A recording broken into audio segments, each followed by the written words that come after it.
수식어가 따라붙었죠. 남편은 젊은 시절부터 맨주먹으로 일으킨 공장이 반석 위에 오르자 저와 외아들 경수에게 세상의 모든 좋은 것을 안겨주었습니다. 저는 돈이 무엇인지 고생이 무엇인지 모르고 살았어요.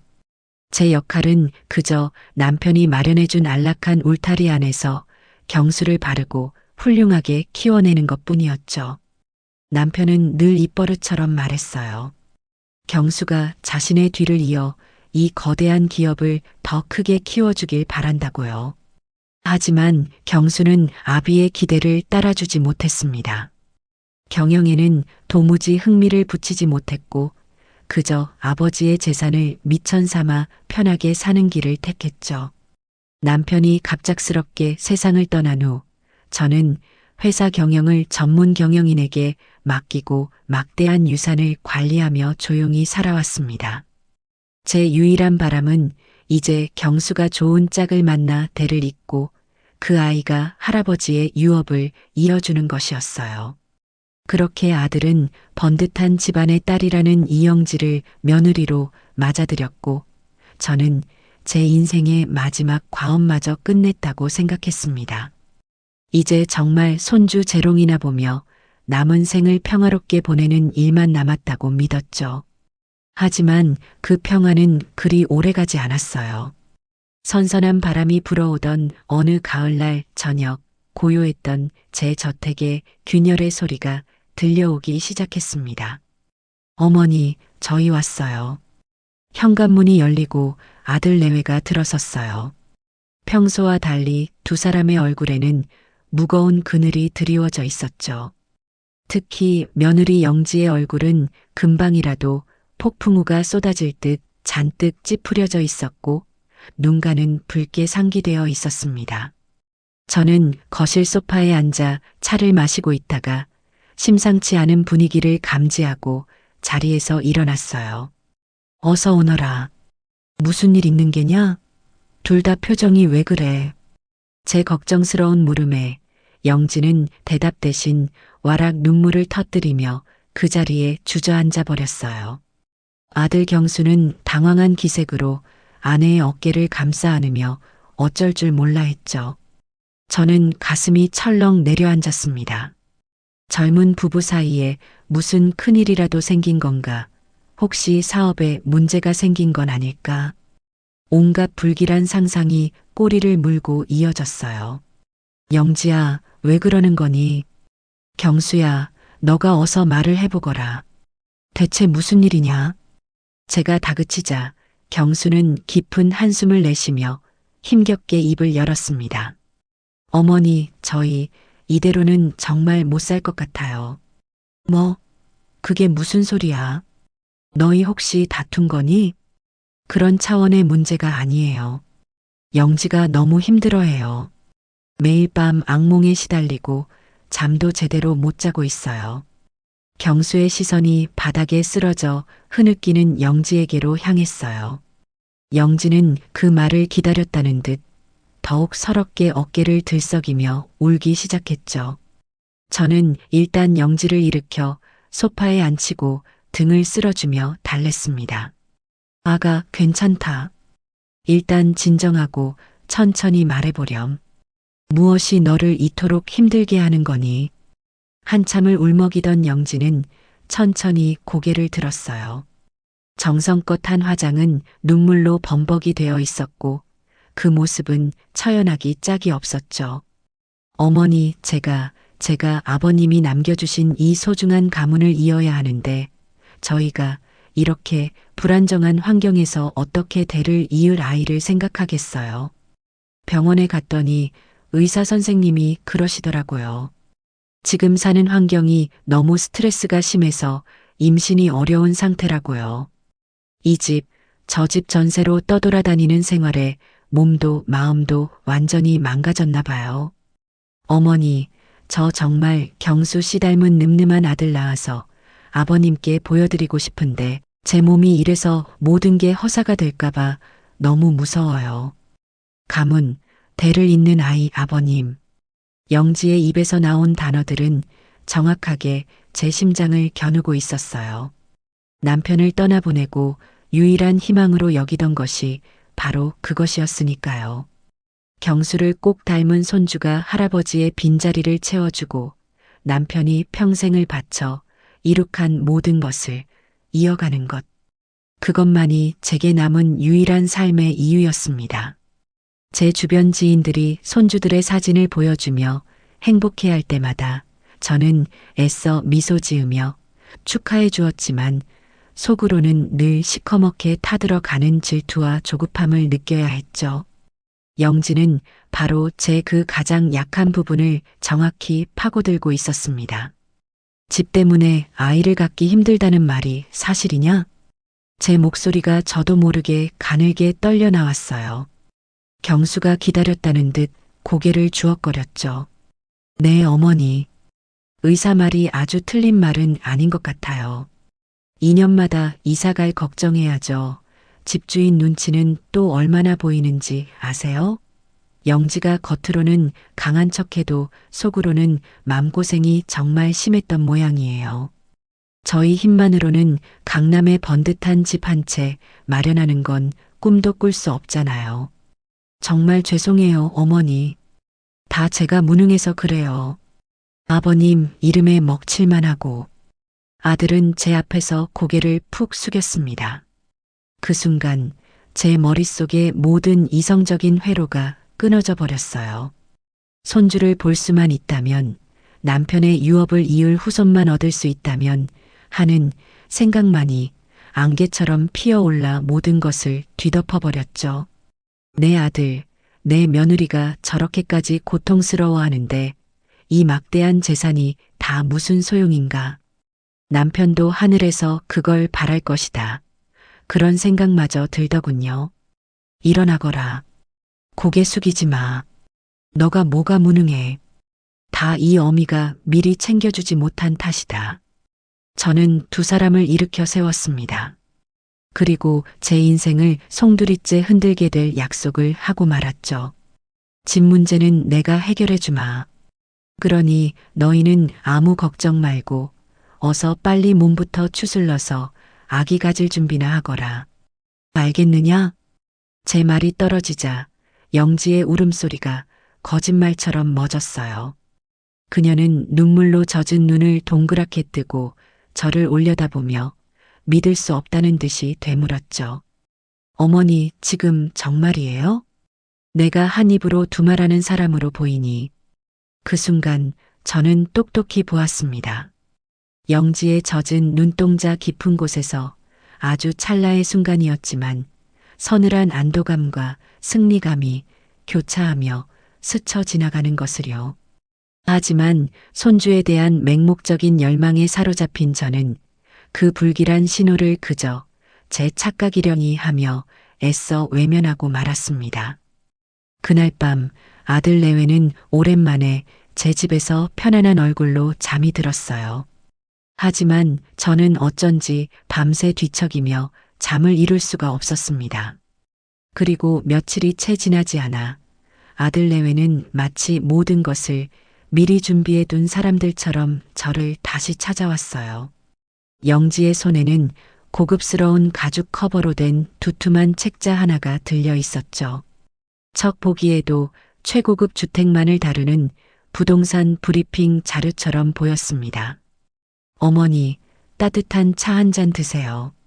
영지는 언제 울었냐는 듯 예전에 상냥하고 애교 많은 며느리의 모습으로 돌아와 있었어요. 제 옆에 바싹 붙어 앉아 팔짱을 끼며 콧소리가 섞인 목소리로 말했죠. 어머니, 저희가 정말 열심히 알아봤거든요. 그런데 마침 정말 하늘이 도왔는지 딱 맞는 곳이 나온 거 있죠. 어머니도 한번 보셔야 해요.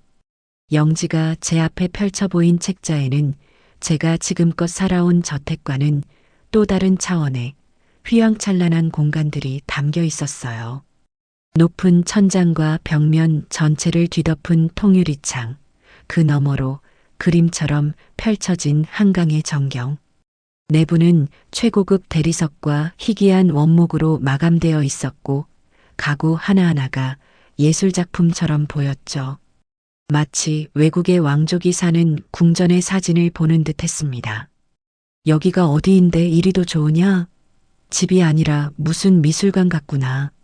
제 순수한 감탄에 영지는 더욱 신이 나서 설명을 이어갔습니다.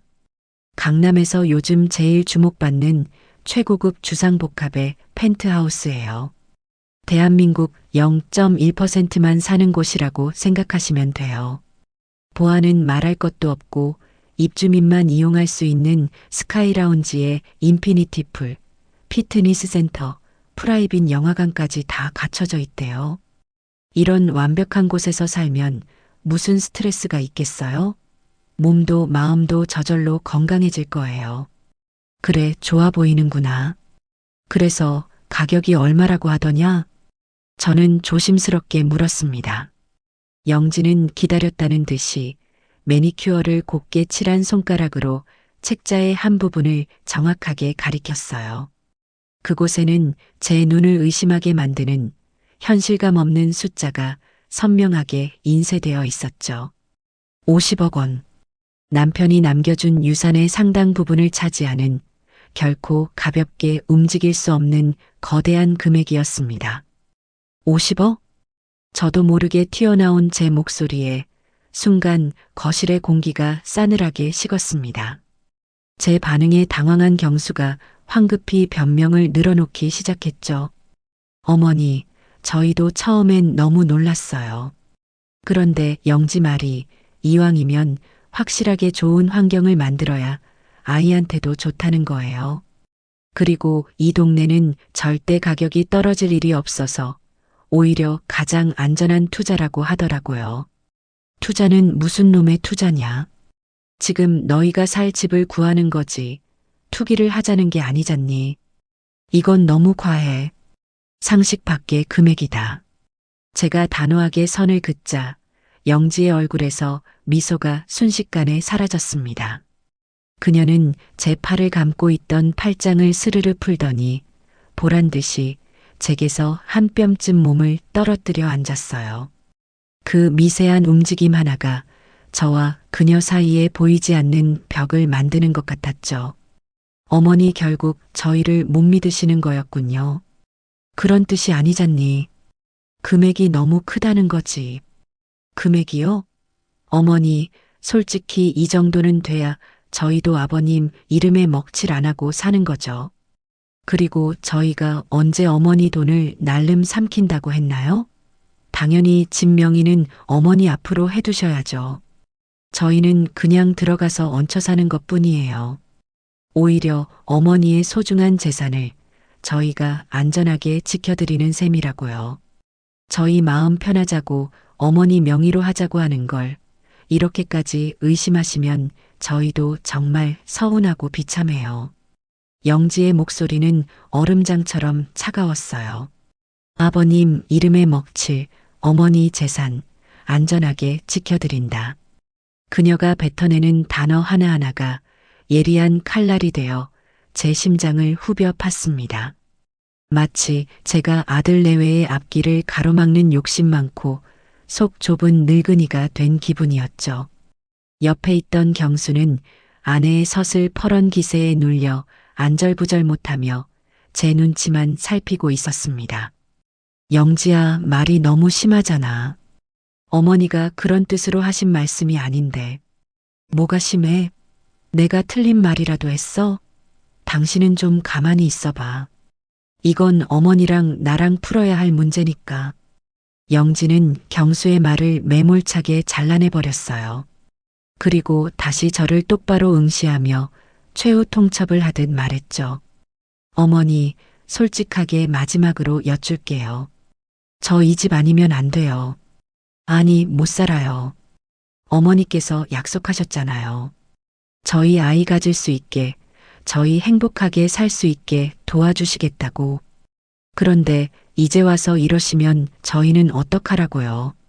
그냥 평생 아이 없이 아버님 가문의 대를 끊고 살라는 말씀이세요? 그녀는 또다시 눈시울을 붉혔습니다. 하지만 며칠 전과는 확연히 다른 상대를 굴복시키기 위한 전략적인 눈물이라는 것을 저는 알 수 있었죠. 그 눈물은 동정심을 유발하는 대신 제 목을 죄어오는 차가운 족쇄처럼 느껴졌습니다. 저는 완전히 고립되었어요. 아들은 아내의 편에 서서 침묵하고 있었고 며느리는 가문과 후손이라는 거부할 수 없는 명분을 무기 삼아 저를 압박하고 있었죠. 결국 저는 또 한 번 백기를 들고 말았습니다. 알겠다. 너희들 뜻대로 하거라. 힘없이 새어나온 제 대답에 영지의 얼굴에 스쳐 지나간 안도와 승리감의 미소를 저는 평생 잊을 수 없을 겁니다. 계약 당일 저는 은행의 프라이빗 룸에 앉아 있었습니다. 남편이 살아있을 때도 와본 적 없는 오직 소수의 VIP 고객만을 위한 공간이었죠. 제 맞은편에는 상기된 얼굴의 아들 내외와 부동산 중개인, 그리고 은행의 지점장이 직접 나와 서류들을 펼쳐놓고 있었어요. 저는 그저 그들이 지정해주는 곳에 도장을 찍는 것밖에는 할 일이 없었죠. 사모님, 그럼 이 양도 서류 마지막 장에 서명해 주시면 됩니다. 지점장이 공손하게 내민 서류에는 일금 50억 원 정이라는 제게는 비현실적으로만 느껴지는 숫자가 선명하게 찍혀 있었습니다. 펜을 쥔 손이 잘게 떨려왔어요. 이건 단순한 돈이 아니었죠. 남편의 인생 그 자체였고 제가 지켜내야 할 유산이었습니다. 남편의 피와 땀이 서린 제국의 일부가 이렇게 손쉽게 떨어져 나가려 하고 있었죠. 서명을 하고 묵직한 인감도장을 찍는 순간 제 통장에서 숫자들이 폭포수처럼 빠져나가는 것이 느껴졌습니다. 제 인생의 일부가 남편의 역사가 속절없이 뜯겨나가는 듯한 깊은 상실감이 온몸을 휘감았어요. 하지만 제 옆에 앉은 경수와 영지의 얼굴에는 참을 수 없는 기쁨과 흥분이 가득했습니다. 두 사람은 서로의 손을 마주잡고 마치 꿈이라도 꾸는 듯한 표정으로 감격의 미소를 나누었죠. 그들의 세상 속에는 제가 존재하지 않는 것 같았습니다. 오직 50억짜리 새로운 성의 주인이 되었다는 황홀경만이 펼쳐져 있을 뿐이었죠. 어머니, 정말 감사해요. 이 은혜 평생 잊지 않고 효도하며 살게요. 이제 저희 정말 행복하게 살면서 꼭 예쁜 손주 안겨드릴게요. 영지는 제 손을 잡으며 말했지만 그 목소리는 어딘가 멀게만 느껴졌습니다. 그저 모든 절차가 끝났다는 안도감이 담긴 의례적인 인사처럼 들릴 뿐이었죠. 경수도 옆에서 들뜬 목소리로 거들었어요. 감사합니다, 어머니. 앞으로 저희가 정말 잘하겠습니다. 저는 차마 입을 열 수 없었어요. 그저 기계적으로 고개를 끄덕이는 것으로 대답을 대신했죠. 은행을 나오자 눈부신 가을 햇살이 쏟아져 내렸습니다. 아들 내외는 당장 새로 들어갈 집에 어울리는 가구와 가전을 보러 가야 한다며 신나게 백화점 방향으로 향했습니다. 저는 텅 빈 도로에 덩그러니 홀로 남아 빠르게 멀어지는 두 사람의 뒷모습을 하염없이 바라보았어요. 남편의 유산으로 아들 내외의 미래를 샀다고, 이것이 가문을 위한 최선의 투자였다고 스스로를 다독였습니다. 하지만 제 마음 한구석에서는 스산한 바람이 멈추지 않고 불어왔습니다. 저는 그 불길한 예감의 정체를 애써 무시하며 천근만근 무거운 발걸음을 옮겨 집으로 향했습니다. 그들이 꿈에 그리던 궁전으로 이사한 후 저는 한동안 제 저택에 홀로 남겨졌어요. 당연히 그럴 것이라 생각했죠. 새 집을 정리하고 필요한 물건을 들이고 새로운 환경에 적응하려면 시간이 필요할 테니까요. 저는 그저 묵묵히 그들의 연락을 기다렸습니다. 이제 곧 손주 소식을 들을 수 있을 거라는 그 달콤한 기대감 하나만으로도 하루하루가 행복했죠. 그리고 마침내 이사한 지 한 달쯤 되었을 때 며느리 영지에게서 전화가 걸려왔어요. 목소리는 그 어느 때보다 밝고 활기찼죠. 어머니, 저희 집들이에요. 이번 주 토요일 저녁인데 어머니께서 가장 중요한 손님이시니까 꼭 오셔서 자리를 빛내주셔야 해요. 저는 물론 한달음에 달려가겠다고 약속했습니다.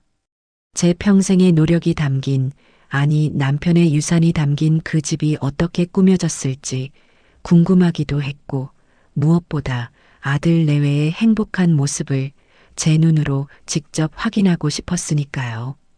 집들이 당일 저는 며느리가 평소 좋아하던 브랜드의 최고급 식기 세트를 정성껏 포장하고 혹시나 음식이 부족할까 싶어 제가 가장 자신 있는 갈비찜과 잡채를 밤새 만들어 바리바리 챙겨 들고 나섰어요. 내비게이션에 찍힌 주소로 차를 몰아가는 내내 제 입가에서는 미소가 떠나지 않았죠. 하지만 그 화려한 주상복합의 지하 주차장에 들어서는 순간부터 무언가 잘못되었다는 느낌이 들기 시작했어요. 입주민 전용 주차 구역은 이미 값비싼 외제차들로 가득 차 있었고, 저는 경비원의 안내에 따라 방문객용으로 지정된 어둡고 외진 지하 3층 구석에 차를 세워야만 했죠. 끙끙거리며 무거운 음식들을 들고 엘리베이터를 타기 위해 한참을 걸어야 했습니다. 펜트하우스 전용 엘리베이터는 황금빛으로 번쩍이며 저를 꼭대기층으로 실어 올렸어요. 마침내 현관문이 열리고 제 눈앞에 펼쳐진 광경은 입을 다물 수 없을 정도였죠. 집안은 이미 수십 명의 사람들로 북적이고 있었어요. 영지의 말대로 그곳은 집이 아니라 사교 클럽이나 호텔 라운지 같았죠. 사람들은 한 손에 샴페인 잔을 들고 서로의 안부를 물으며 우아하게 웃고 떠들고 있었습니다. 그들의 옷차림이나 장신구는 제가 평생 살아오면서 본 것들 중 가장 화려했어요. 클래식 음악이 은은하게 흐르는 가운데 전문 케이터링 업체 직원들이 바쁘게 움직이며 음식을 나르고 있었죠. 저는 양손 가득 들고 온 음식 꾸러미와 함께 그 화려한 파티의 이방인이 되어 현관에 멍하니 서 있었습니다. 어머, 어머니 오셨어요? 마침 저를 발견한 영지가 화사한 드레스 차림으로 다가왔어요. 하지만 그녀의 시선은 제 얼굴이 아닌 제 양손에 들린 음식 꾸러미에 먼저 닿더군요. 그녀의 미간이 아주 미세하게 하지만 분명히 찌푸려졌어요. 어머니, 이게 다 뭐예요? 제가 음식은 다 준비했다고 말씀드렸는데. 아니다. 그래도 집들이인데 내가 빈손으로 올 수는 없지 않니? 너희들 좋아하는 갈비찜이랑 잡채 좀 해왔다. 제 말에 영지는 잠시 난처한 표정을 짓더니 이내 미소를 지으며 제 팔을 잡아 끌었어요. 하지만 그녀가 저를 이끈 곳은 파티가 한창인 거실이 아니라 어수선한 주방의 한 구석이었죠. 어머니, 정말 감사한데 지금은 내놓을 자리가 마땅치 않네요. 여기 주방에 잠시 둘게요. 이따가 사람들 가면 저희끼리 먹어요. 그녀는 제 손에서 음식 꾸러미를 받아들어 조리대 구석으로 밀어 넣었어요. 마치 값비싼 그림 옆에 놓인 어울리지 않는 짐을 치우는 듯한 몸짓이었죠. 그리고는 제게 물 한 잔을 건네며 말했어요. 어머니, 주차는 어디에 하셨어요? 입주민 구역은 꽉 찼을 텐데. 아, 지하 3층 방문객 구역에 세웠다. 아, 그러셨구나. 잘하셨어요. 거기가 편하죠. 그럼 어머니, 저는 손님들 좀 챙겨봐야 해서요. 저기 거실에 계시면 제가 나중에 가서 인사시켜 드릴게요. 영지는 그 말을 남기고는 다시 화려한 파티의 안주인으로 돌아갔어요. 저는 주방 한 구석에 덩그러니 남겨졌죠. 제가 밤새 정성껏 만들어 온 음식들은 차가운 조리대 위에서 존재감을 잃어가고 있었습니다. 이따가 우리끼리 먹자는 말은 빈말이라는 걸 저는 이미 알고 있었죠. 잠시 후 아들 경수가 저를 발견하고는 반갑게 다가왔어요. 어머니, 언제 오셨어요? 아이고, 힘드셨죠? 이리 와서 앉으세요. 경수는 저를 거실의 작은 소파로 안내했지만 그곳 역시 낯선 사람들로 가득 차 있어 제가 편히 앉을 자리는 없었어요. 경수는 제게 아는 사람들을 몇 명 소개해 주었지만 그들은 제게 경수 씨 어머님이라며 가볍게 목례를 할 뿐 더 이상의 관심을 보이지 않았죠. 그들의 대화 주제는 주식과 부동산, 해외 골프 여행, 자녀들의 유학 이야기 같은 것들이었어요. 제가 평생 국밥을 팔고 남편의 공장을 지켜보며 살아온 이야기와는 너무나도 다른 세상이었죠. 저는 그곳에서 투명인간이 된 기분이었습니다. 아들은 사업 파트너로 보이는 사람들과 명함을 주고받으며 비즈니스 미소를 짓고 있었고 며느리는 사교계의 여왕처럼 사람들 사이를 오가며 대화를 주도하고 있었죠. 그 누구도 제게 따뜻한 말 한마디 건네지 않았어요. 저는 마치 아들 내외가 차린 화려한 잔치상에 어울리지 않는 낡고 오래된 그릇이 된 것만 같았습니다. 1시간이 지났을까 저는 더 이상 그 자리에 앉아 있을 수가 없었어요. 조용히 일어나 아들에게 다가가 말했죠. 경수야, 엄마는 이제 그만 가봐야겠다. 네, 벌써요, 어머니? 저녁 식사도 안 하시고. 아니다, 속이 좀 더부룩해서. 너희들 재미있게 놀아라. 집 정말 좋구나. 저는 애써 웃으며 말했어요. 경수는 잠시 미안한 표정을 짓는가 싶더니 이내 다시 손님들에게로 고개를 돌렸죠. 조심히 들어가세요, 어머니. 제가 끝나고 전화드릴게요. 그렇게 저는 제 아들의 집들이에서 음식 한 점 맛보지 못하고 쫓겨나듯 빠져나왔습니다. 엘리베이터 문이 닫히는 순간까지 며느리 영지는 제게 눈길 한 번 주지 않았어요. 텅 빈 지하 3층 주차장에서 차에 올라 시동을 걸었을 때 저도 모르게 눈물이 핑 돌더군요. 그날 밤 경수에게서는 전화가 오지 않았습니다. 그 집들이 이후로 아들 내외와의 연락은 눈에 띄게 줄어들기 시작했어요. 제가 먼저 전화를 걸지 않으면 일주일이고 열흘이고 아무 소식이 없는 날들이 이어졌죠.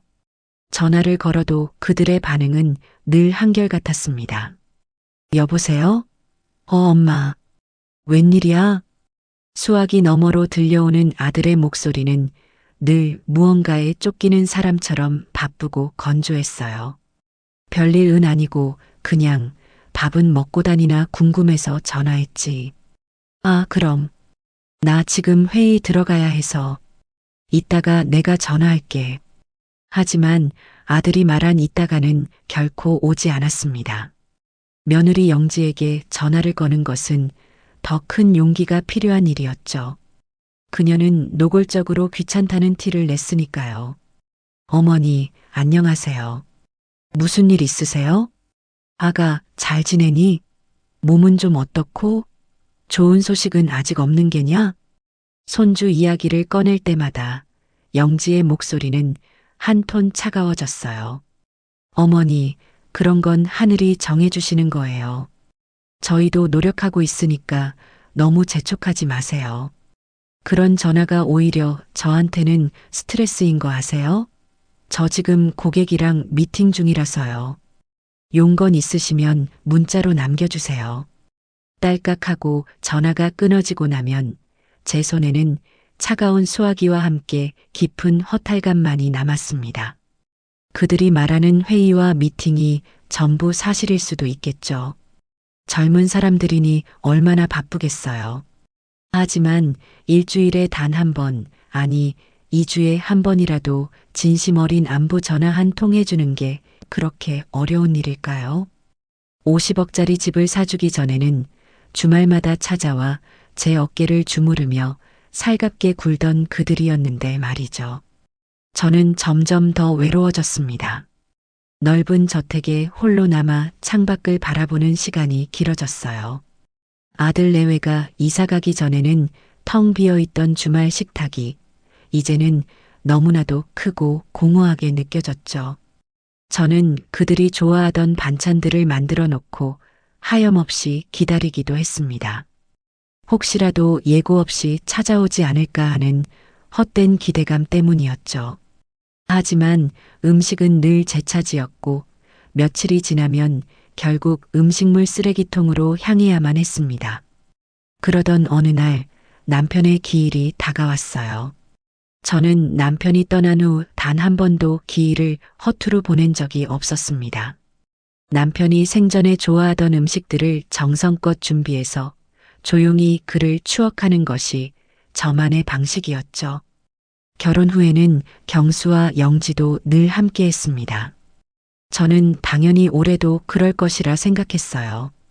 기일 이틀 전 저는 아들 내외에게 함께 식사하며 아버지를 기리자고 말하기 위해 전화를 걸었습니다. 하지만 수화기 너머에서는 뜻밖의 목소리가 들려왔어요.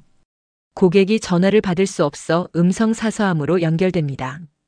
삐 소리 후 음성을 남겨주세요. 자동 응답 메시지였죠. 저는 혹시나 하는 마음에 영지에게도 전화를 걸었지만 결과는 마찬가지였습니다. 저는 그들이 그저 바빠서 전화를 받지 못하는 것이라 생각했어요. 내일 다시 걸어보면 되겠지 하고 대수롭지 않게 넘겼죠. 그리고 다음 날 기일 하루 전이었어요. 저는 아침부터 시장에 가서 남편이 좋아하던 신선한 재료들을 사와 음식을 준비하기 시작했습니다. 육수를 내고 나물을 무치고 전을 부치면서도 틈틈이 아들 내외에게 전화를 걸었죠. 하지만 여전히 전화기는 꺼져 있다는 안내만 반복될 뿐이었습니다. 제 마음속에 조금씩 불안감이 싹트기 시작했어요. 마침내 기일 당일 아침이 밝았습니다. 저는 밤새 준비한 음식들을 상에 차려놓고 마지막으로 희망을 걸며 아들에게 전화를 걸었어요. 그런데 놀랍게도 이번에는 신호가 가더군요.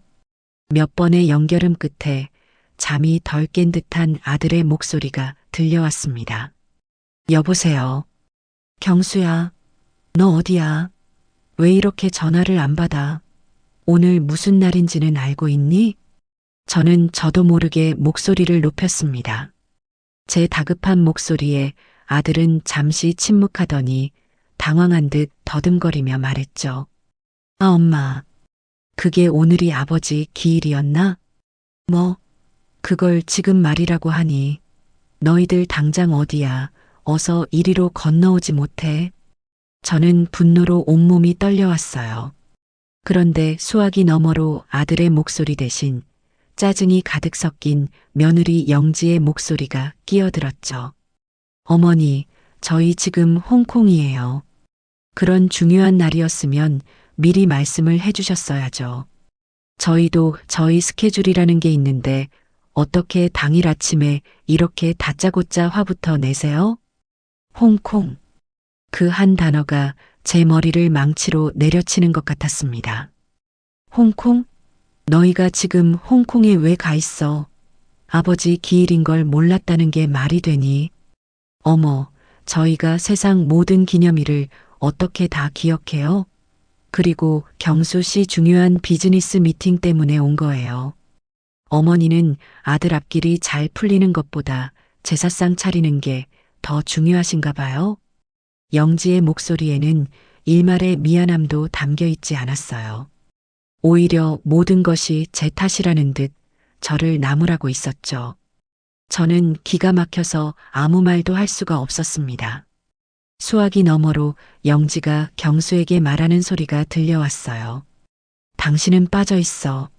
내가 말할 테니. 하여튼 마마보이는 알아줘야 한다니까. 그 순간 저는 전화기를 붙들고 있는 것조차 무의미하다는 것을 깨달았습니다. 알겠다. 너희들 중요한 비즈니스 잘 보고 오너라. 저는 힘없이 말하고 전화를 끊었습니다. 거실에는 남편의 영정사진과 김이 모락모락 나는 음식들이 가득한 제사상이 차려져 있었죠. 저는 그 앞에 홀로 주저앉아 하염없이 눈물만 흘렸습니다. 50억짜리 집을 사주면 아들 내외가 행복해지고 그러면 예쁜 손주도 생길 거라고 믿었던 제 자신이 너무나도 어리석게 느껴졌습니다. 그들은 제게서 가장 소중한 것을 빼앗아간 뒤 너무나도 멀리 떠나버린 것 같았습니다. 그날 저는 깨달았죠. 이것은 단순한 소홀함이 아니라 명백한 기만이라는 것을요. 남편의 기일 사건 이후 제 마음속에는 차가운 의심의 씨앗이 뿌려졌어요. 그들은 정말 그렇게 바쁜 걸까요? 중요한 비즈니스 미팅이라는 핑계 뒤에 다른 무언가가 숨겨져 있는 것은 아닐까요? 저는 더 이상 그들의 말을 곧이곧대로 믿을 수가 없었죠. 하지만 섣불리 행동하고 싶지는 않았습니다. 만약 제 의심이 사실이 아니라면 저 혼자 속 좁은 시어머니가 되어 아들 내외와의 관계만 더 악화시킬 뿐이니까요. 저는 조용히 그리고 신중하게 진실을 파헤쳐 보기로 마음먹었습니다. 가장 먼저 떠오른 사람은 제 오랜 친구인 박 여사였어요. 그녀는 우연하게도 아들 내외가 사는 그 주상복합의 바로 옆동에 살고 있었죠. 저는 혹시나 하는 마음에 박 여사에게 전화를 걸어 가볍게 안부를 물었습니다. 한참 동안 날씨 이야기, 건강 이야기를 나누다가 저는 아주 조심스럽게 본론을 꺼냈어요. 참, 박 여사. 우리 경순애가 그쪽으로 이사 간 거 알지? 혹시 오며 가며 마주친 적이라도 있나 해서. 제 질문에 박 여사는 잠시 머뭇거리는 듯 했어요. 수화기 너머로 잠시 침묵이 흘렀죠. 그 짧은 순간이 제게는 영원처럼 길게 느껴졌습니다. 아, 현자야. 내가 이런 말을 해도 될지 모르겠는데. 박 여사는 아주 조심스럽게 입을 열었어요. 너희 애들 집에서 자주 파티 같은 걸 여는 모양이더라. 그것도 아주 시끄럽게 말이야. 얼마 전에는 밤늦게까지 음악 소리가 너무 커서 관리사무소에 민원이 들어갔다는 소문도 들리고 이상하게 우리나라 사람들보다는 외국인들이 더 많이 드나드는 것 같기도 하고 젊은 애들이라 그런지 아주 활기차게 사는 것 같아 보이긴 하더라만. 친구는 저를 배려해서 활기차게라는 표현을 썼지만 그 말 속에 담긴 진짜 의미를 제가 모를 리 없었죠. 제 가슴이 쿵하고 내려앉았습니다. 중요한 비즈니스로 바쁘다던 그들이 밤마다 시끄러운 파티를 열고 있다니요. 제 의심이 조금씩 확신으로 변하기 시작했습니다. 저는 직접 확인을 해봐야겠다고 결심했어요. 며칠 뒤 저는 일부러 아무런 연락도 없이 아들 내외의 펜트하우스로 향했습니다. 그냥 찾아가면 경계할 것이 분명했기에 저는 그럴듯한 핑계를 준비했죠. 얼마 전 받은 종합건강검진 결과지를 손에 들고 너희에게도 알려줘야 할 것 같아서 왔다고 말할 작정이었습니다. 가족력과 관련된 이야기이니 무작정 돌려보내지는 못할 테니까요. 펜트하우스 앞에 서서 초인종을 눌렀습니다. 잠시 후 인터폰 화면에 잔뜩 경계하는 표정의 며느리 영지가 나타났어요. 누구세요? 나다 아가. 어머니야. 제 얼굴을 확인한 영지의 표정이 눈에 띄게 굳어졌어요. 그녀는 한참 동안 아무 말 없이 저를 쳐다보기만 했죠. 문을 열어주기까지는 생각보다 오랜 시간이 걸렸습니다. 어머니, 어쩐 일이세요? 미리 연락이라도 좀 하고 오시지. 마지못해 문을 열어준 영지는 길을 비켜주지 않은 채 현관문 앞에 서서 저를 막아서듯 말했어요. 그녀의 말투에는 반가움 대신 당혹감과 짜증이 역력했죠. 집안에서는 희미하게 음악 소리가 들려왔고 낯선 남자들의 웃음소리도 섞여 있는 것 같았어요. 너희들 얼굴 본 지도 오래됐고 마침 병원에서 검진 결과지가 나와서 너희에게도 알려줘야 할 내용이 있는 것 같아 들렀다. 저는 준비한 대로 검진 결과지 봉투를 보여주며 태연하게 말했어요. 영지는 그제야 마지못해 저를 집 안으로 들였죠. 하지만 거실로 들어서자마자 저는 숨을 멈춰야 했습니다. 거실은 그야말로 난장판이었어요. 소파 위에는 아무렇게나 벗어 던진 남자들의 옷가지가 널려 있었고 테이블 위에는 마시다 만 와인병과 안주 그릇들이 어지럽게 흩어져 있었죠. 집안 전체에 담배 냄새와 짙은 향수 냄새가 뒤섞여 머리가 아플 지경이었습니다. 그리고 소파에는 처음 보는 젊은 외국인 남자 2명이 속옷 바람으로 앉아 저를 낯설게 쳐다보고 있었어요. 저 사람들은 누구니? 제가 묻자 영진은 당황한 기색을 감추지 못하고 황급히 변명했어요. 아, 경수 씨 회사 동료들이에요. 어젯밤에 같이 프로젝트 하다가 너무 늦어서 저희 집에서 잠깐 쉬고 있는 거예요. 어머니, 집이 너무 지저분하죠? 제가 금방 치울게요. 영진은 허둥지둥 옷가지를 주워 담고 와인병을 치우기 시작했어요. 하지만 회사 동료라는 그녀의 말은 전혀 신뢰가 가지 않았습니다. 프로젝트를 하던 사람들이 왜 속옷 차림으로 거실에 널브러져 있으며 집안은 왜 이렇게 지독한 냄새로 가득한 걸까요? 경수는 어디 있니? 경수 씨는 지금 잠깐 아침 사러 나갔어요. 곧 들어올 거예요. 어머니, 우선 이리 와서 앉으세요. 영진은 저를 식탁 의자에 앉히고 물 한 잔을 가져왔어요. 그녀는 애써 미소를 지으려 노력했지만 그 입꼬리는 불안하게 떨리고 있었죠. 저는 더 이상 그곳에 머무를 필요가 없다고 판단했습니다. 아니다. 내가 괜히 불쑥 찾아와서 너를 곤란하게 만든 것 같구나. 이 결과지는 여기 식탁 위에 둘 테니 나중에 경수랑 같이 보거라. 나는 이만 가봐야겠다. 네. 어머니, 벌써 가시려고요? 경수 씨 곧 올 텐데. 괜찮다. 다음에 보지 뭐. 집 정리하느라 힘들 텐데 어서 쉬어라. 저는 영지의 만류를 뿌리치고 서둘러 그 집을 빠져나왔습니다. 엘리베이터 문이 닫히는 순간 저는 보았어요. 문이 닫히기 무섭게 안도의 한숨을 내쉬며 굳은 표정으로 돌아서는 영지의 모습을요. 그날 제가 본 모든 것은 제 의심이 틀리지 않았다는 것을 증명해주고 있었습니다. 그 집은 더 이상 제 아들 내외의 보금자리가 아니었어요. 그들의 허영과 욕망을 채우기 위한 유흥의 장소로 변질되어 있었죠. 집으로 돌아온 저는 깊은 배신감에 휩싸여 며칠을 알아누웠습니다. 하지만 이대로 무너질 수는 없었죠.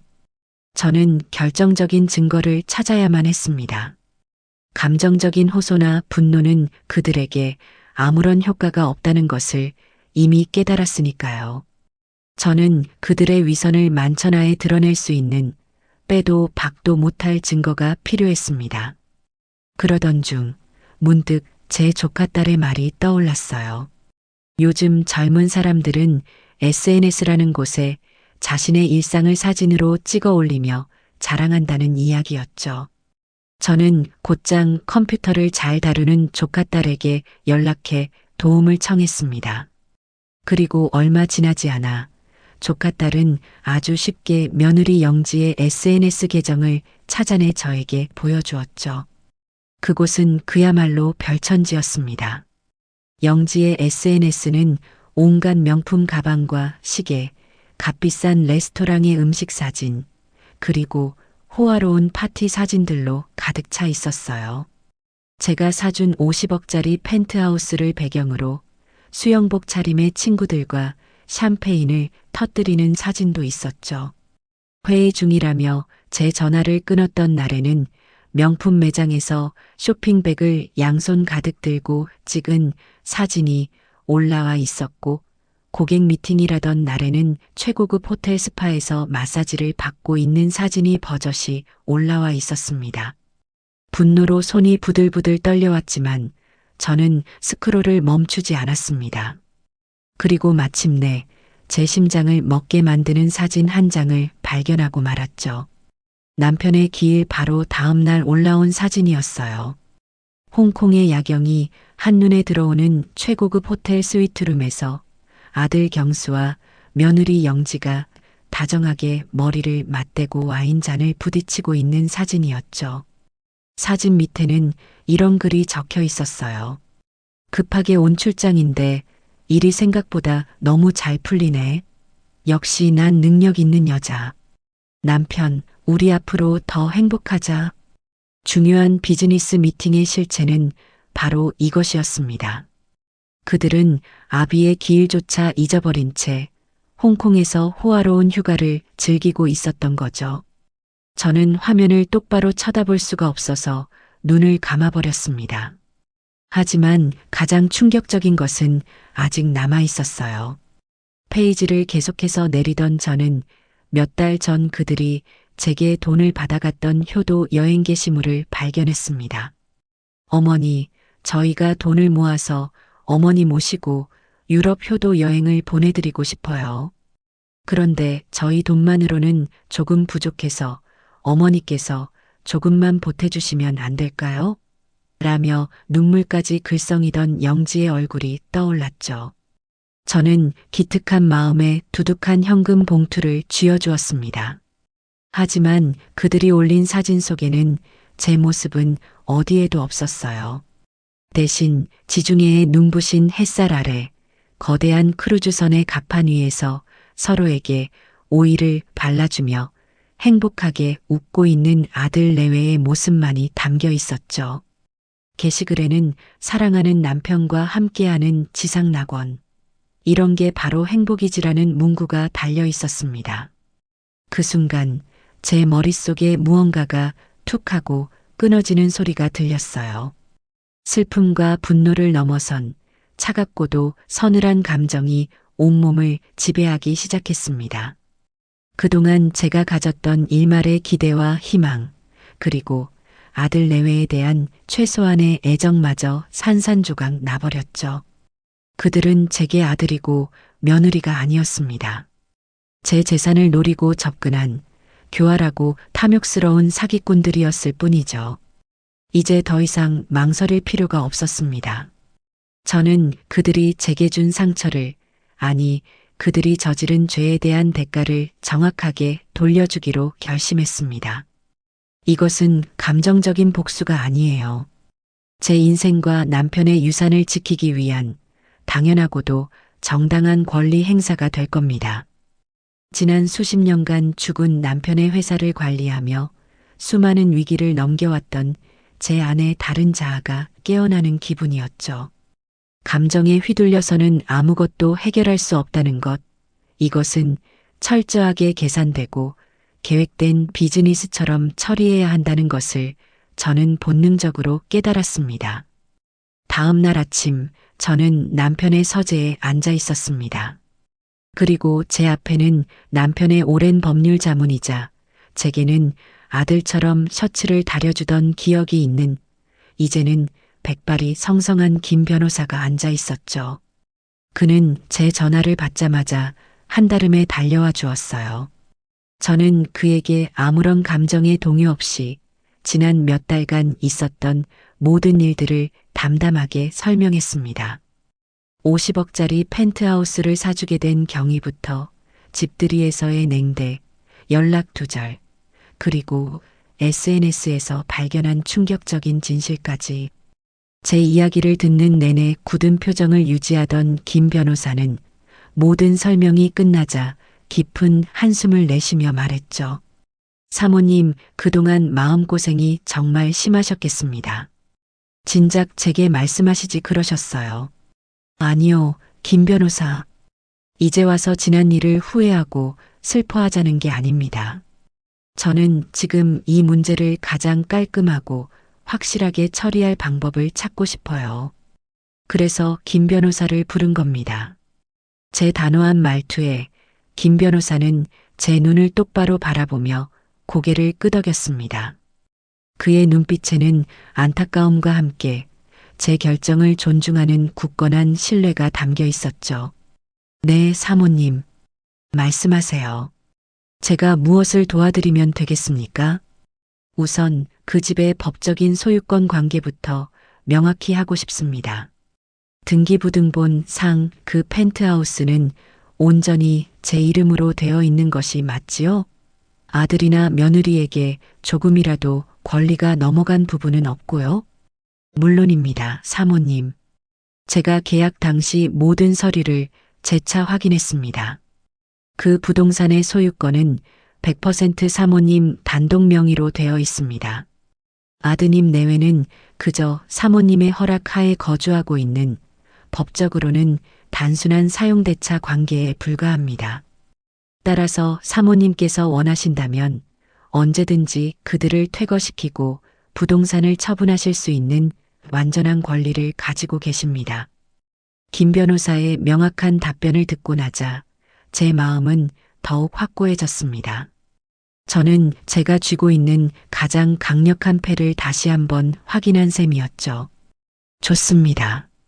그럼 제가 지금부터 하려는 일에 대해 법적으로 발생할 수 있는 문제점은 없는지 검토해 주십시오. 저는 그 집을 팔 생각입니다. 아들과 며느리 모르게 최대한 조용하고 신속하게요. 제 말에 김 변호사는 잠시 놀란 표정을 지었지만 이내 냉철한 법률가의 얼굴로 돌아와 제 계획의 타당성을 검토하기 시작했어요. 우리는 몇 시간에 걸쳐 앞으로 벌어질 모든 상황을 시뮬레이션하고 그에 대한 법적인 대응책을 꼼꼼하게 세워나갔습니다. 사모님 계획 자체는 법적으로 아무런 하자가 없습니다. 소유주가 자신의 재산을 처분하는 것은 지극히 당연한 권리니까요.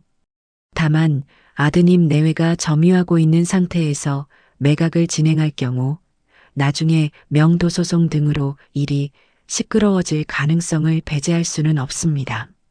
가장 좋은 방법은 그들이 자발적으로 집을 비운 상태에서 모든 절차를 마무리하는 것입니다. 그 점에 대해서는 저도 생각이 있습니다. 그 아이들 조만간 긴 여행을 떠날 계획인 것 같더군요. 저는 며느리의 SNS에서 보았던 한 달간의 꿈 같은 유럽 여행 계획을 김 변호사에게 이야기해 주었어요. 우리의 계획을 실행에 옮길 완벽한 기회가 스스로 찾아와 준 셈이었죠. 김 변호사와 저는 그들의 출국 날짜를 디데이로 잡고 그날부터 시작될 모든 일들을 시간대별로 정리하며 치밀한 작전 계획을 세웠습니다. 감정적인 복수심에 불타는 악인처럼 보이지 않도록 모든 과정은 합법적이고 이성적인 절차에 따라 진행되어야만 했죠. 이것은 분노의 표출이 아니라 잘못된 투자를 회수하고 제 자산을 올바른 곳에 재배치하는 자산 관리의 과정이라고 저는 스스로에게 되뇌었습니다. 계획을 세우고 나니 제 마음은 놀랍도록 평온해졌어요. 더 이상 아들 내외의 전화나 메시지를 기다리며 전전긍긍하지 않았죠. 오히려 저는 아무것도 모른다는 듯 평소보다 더 인자한 어머니의 모습을 연기하기 시작했습니다. 그들의 위선에 똑같은 위선으로 대응해 주는 것, 그것이 제가 그들에게 베푸는 마지막 잡이었으니까요. 며칠 뒤 며느리에게서 전화가 왔어요. 유럽 여행을 가기 전에 용돈이라도 받을 심산이었겠죠. 어머니, 저희 다음 주에 유럽으로 한 달 정도 여행 가요. 가기 전에 어머니 얼굴 뵙고 인사드리려고요. 어머, 그러니? 좋은 곳으로 가는구나. 젊을 때 많이 다녀야지. 그럼 이번 주말에 다 같이 식사나 한번 할까? 저는 아무것도 모르는 사람처럼 반갑게 대답했습니다. 주말에 만난 아들 내외는 제 앞에서 여행 계획을 늘어놓으며 한껏 들떠 있었죠. 저는 그들의 이야기를 미소와 함께 들어주며 두툼한 돈 봉투를 건넸습니다. 가서 맛있는 것도 많이 사 먹고 좋은 구경도 하고 오너라. 이게 내가 너희에게 주는 마지막 선물이 될 게다. 물론 마지막 말은 마음속으로만 삼켰죠. 아들과 며느리는 돈 봉투의 두께에 한박웃음을 지으며 제게 감사 인사를 연발했습니다. 그들의 눈에는 저에 대한 고마움이 아니라 오직 돈에 대한 탐욕만이 번들거리고 있었어요. 저는 그 추악한 욕망을 똑똑히 바라보며 제 결심이 얼마나 올바른 것이었는지를 다시 한번 확인했습니다. 그리고 마침내 결전의 날이 다가왔어요. 며느리는 보란 듯이 SNS에 드디어 떠나요. 한 달간 저 찾지 마세요라는 글과 함께 공항 라운지에서 샴페인을 들고 찍은 사진을 올렸습니다. 저는 그 게시물을 확인하고 나서야 비로소 움직이기 시작했죠. 모든 것은 계획대로 진행될 겁니다. 그들이 한 달간의 달콤한 꿈에 빠져 있는 동안 그들의 발밑에 있던 견고한 성은 소리 소문 없이 사라지게 될 테니까요.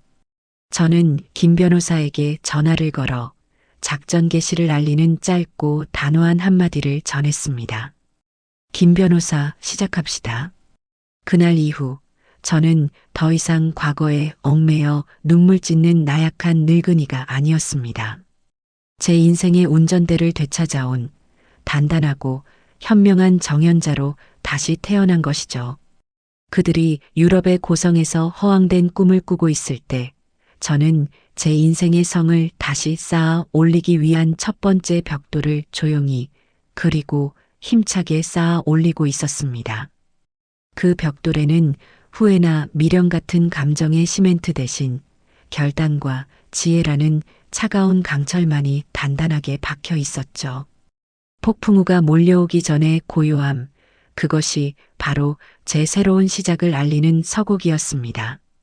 아들 내외가 유럽의 허영 속으로 떠나간 바로 다음 날 아침, 저는 제가 가진 옷 중에서 가장 단정하고 기품 있는 정장을 꺼내 입었습니다. 슬픔과 분노로 지새우던 지난밤들의 저는 더 이상 없었죠. 거울 앞에 선 제 모습은 마치 수십 년 전 남편과 함께 중요한 계약을 앞두고 있던 젊은 시절의 저를 보는 듯 했습니다. 제 눈빛은 차갑게 빛나고 있었고 입가는 굳건하게 닫혀 있었죠. 오늘은 제 인생의 가장 중요한 거래가 시작되는 날이니까요. 제가 향한 곳은 김 변호사가 소개해준 국내 VVIP들의 자산만을 전문적으로 취급하는 부동산 중개법인이었습니다. 번화가의 화려한 빌딩 숲 사이에서도 고풍스러운 외관을 자랑하는 그곳은 아무나 드나들 수 없는 곳이라는 위압감을 풍기고 있었죠. 입구에서부터 직원의 안내를 받아 안쪽의 상담실로 들어서자 중후한 인상의 대표 중개인이 저를 정중하게 맞이했습니다. 김 변호사를 통해 이미 이야기는 모두 전해 들은 듯 보였어요. 사모님 오시느라 고생 많으셨습니다. 말씀은 모두 전해 들었습니다. 그래요. 그럼 긴 말할 필요는 없겠군요. 제가 원하는 건 세 가지입니다. 첫째, 신속할 것. 둘째, 완벽한 비밀을 보장할 것. 그리고 마지막으로 모든 구매 희망자는 제가 직접 만나본 후에 최종 결정할 것입니다. 제 단호한 조건 제시에 대표는 잠시 제 눈을 빤히 쳐다보더니 이내 신뢰감 있는 미소와 함께 고개를 끄덕였습니다. 물론입니다, 사모님. 저희 법인의 존재 이유가 바로 그것입니다. 사모님의 소중한 자산을 가장 안전하고 가치 있게 지켜드리는 것. 이미 저희 VVIP 리스트 중에서 해당 펜트하우스에 관심을 보일 만한 분들을 몇 분 선정해 두었습니다. 사모님께서 원하시는 시간에 맞춰 조용히 집을 둘러볼 수 있도록 조치하겠습니다.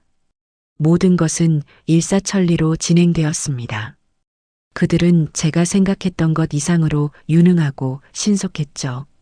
바로 그날 오후부터 구매 희망자들이 약속된 시간에 맞춰 펜트하우스를 방문하기 시작했습니다.